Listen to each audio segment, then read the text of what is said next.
ہم کسی طور پہ اجازت نہیں دیں گے کسی بھی ملک کو کہ وہ پاکستان کی داخلی کسی بھی چیز کے اندر دخل اندازی کرے. جیسے کہ تم نہیں چاہتے ویسے ہی ہم بھی نہیں چاہتے. دنیا تمہارے اور ہمارے لیے برابر ہے. پاکستان کے حکمران کیا چاہتے ہیں اس سے قطع نظر پاکستان کی عوام کیا چاہتی ہے میں اس کی ترجمانی کروں گا. ضرور بتائیے.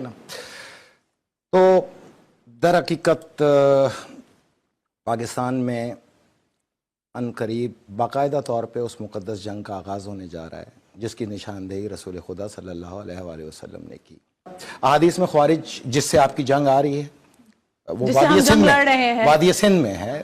بیسیکلی اس کو خوارج یہ دیکھیں نا خوارج فتنہ خوارج ٹی ٹی پی لشکر جنگوی داعش فلاں فلاں ایکس وائی زیڈ. اب احادیث کے اندر ایک کھلیہ بیان کیا گیا اس جنگ کا وادی سندھ میں جو کراچی سے لے کے دریائے اٹک کے پل تک کا وادی سندھ ڈکلیئرڈ ہے اس وقت کے دور کا. بال ان کے لمبے ہوں گے داڑیاں گھنی ہوں گی اونچے تہمت باندھیں گے روانی سے قرآن پڑھیں گے قرآن حلق سے نہیں اترے گا پشت سے گلے ذبح کریں گے اور ہم جنس پرستی کے شوقین ہوں گے. تو اب یہ جو حلیے بتائے گئے یہ عقل والوں کے لیے بتائے گئے کہ تم اپنے درمیان ایسے حلیوں کو تلاش کر لو. حلیے اس لیے بتائے گئے کہ خوارج کو صحیح انداز میں تم تلاش کر لو. بہرحال 18 اکتوبر 2007 اس کا ٹرننگ پوائنٹ تھا جب یہ بم بلاسٹ ہوا کاساس پہ. میں اس میں زخمی ہوں. میری چین کے 65 نوجوان جو میرے ساتھ کے تھے میرے اپنے تھے وہ شہید ہو گئے. 200 میں لگ بھگ 65 وہ تھے. تو 27 مئی میں ہم نے ایک ریسرچ کا آغاز کیا 2009 میں ایز اے سینیٹر اور وہ 20 ٹاپک میں سے پہلا ہمارا سبجیکٹ تھا وار آن ٹیرر. ٹھیک ہے. اس کو پہلی سپیچ تھی نومبر 2009 میں اور اپنے روڈ میپ کا اعلان کیا. مطلب میں یہ بتاتا آ رہا ہوں کہ ریکارڈ پہ اب آئیں گی تو یہ کوئی نئی چیز نہیں ہے جو ہم جس پہ ڈسکس کرنے جا رہے ہیں. 2013 میں اس ریسرچ کو کمپلیٹ کر کے اور اس کا ایک وے آؤٹ دیا طریقہ کار دیا اصول دیے. اصول کے اندر پہلا نقطہ یہ تھا کہ جانور کو مارنے کے لیے جانور بننا پڑتا ہے.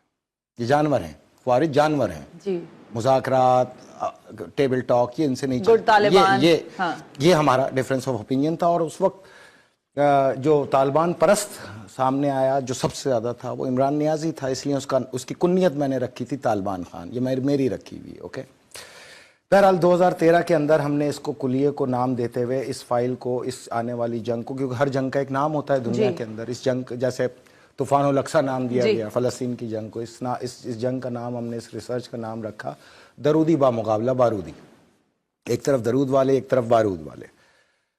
اس سے آگے چلیں گے. اب اس کو آپ اردو ادب کے اندر کہہ لیں کہ اہل ایمان والے اور فتنہ خوارج بامقابلہ فتنہ خوارج. اردو ادب میں اگر آ جائیں گی تو یہ ہو جائے گا اہل ایمان بامقابلہ آل شیطان. میری بات سنیں میں اس عوام کو کہنا چاہتا ہوں یہ وہ کلپریٹس اب پاکستان کے اپرائزنگ پہ آ رہے ہیں جو تمہارے چاروں طرف بیٹھے ہیں. ایسے یہ بہت تشویشناک آ رہے ہیں. ان کا دھندا ہے اغوا برائے تاوان. جب یہ آئیں گے اغوا تاوان سے آغاز کریں گے. ان کے 3 نشانے ہوں گے. میں ماضی میں بتاتا رہا پہلا شیعہ دوسرا فوج تیسرا ہر وہ شخص جس کے پاس پیسہ ہے. تو اپنی آنکھوں کو کھولو ان جھمگھٹوں سے باہر آؤ. جب اچھا ماحول ہوگا تو یہ جو نسل تم جوان کر رہے ہو اگر تم قبر میں جاؤ گے ان کو کس ماحول میں چھوڑ کے جا رہے ہو؟ اس ماحول میں یہ جنگ آ رہی ہے پاکستان میں آئندہ 2025 سے 26 تک. جو دنیا کے میڈیا پہ سب سے زیادہ ڈنکا جس ملک کے حالات کا بجے گا وہ پاکستان ہے. پاکستان کو ٹیک اوور کر کے پھر پاکستان کے اسلحے سے ایران سے جو وار لڑی جائے گی وہ دوسرے نمبر پر ہے. نشانہ 2 ہی ملک ہیں.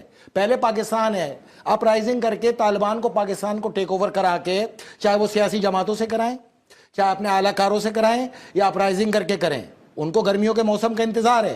اگر آنکھیں نہیں کھولیں تو یہ یاد رکھنا جو پاڑا چنار میں حالات دیکھے ہیں نا ظلم و ستم کے پھر گلی گلی کوچا کوچا پاڑا چنار نظر آئے گا. ایسا ہی قتل عام نظر آئے گا. ہوش کے ناخن لیے جائیں. پاکستان میں اپنی فوج کو کمزور نہ کرنا. اگر تمہاری بات پہ میں متفق ہوں تمہاری ہر چیز پہ متفق ہوں چلو میں یہ فوج کا چیپٹر بند کرتا ہوں جو میں نے 15 سال اس کے اوپر سیکریفائسز ہے میری آج سے نہیں ہے. میں ہر دور میں کھڑا رہا. ایون کہ مجھے جیل میں ڈالنے میں سب سے بڑا کردار بھی انہی کا تھا. چاروں بار انہوں نے ڈالا لیکن میں اپنے اصول پہ کھڑا رہا. تو میں یہ عہد کرتا ہوں آج تک جو 15 سال میری باتیں تم نے ٹی وی پہ سنی جب تک دلیل سے جنگ ہے یہ دلیل سے جنگ ہے. جس دن میدان جنگ میں آؤ گے تو میدان جنگ میں انشاءاللہ اگر زندہ رہا اس جہاد کا پرچم میرے ہاتھ میں ہوگا. یہ میں بتاتا آیا ہوں 14 سال سے. میں ہر صورت اپنی فوج کے ساتھ کھڑا ہوں.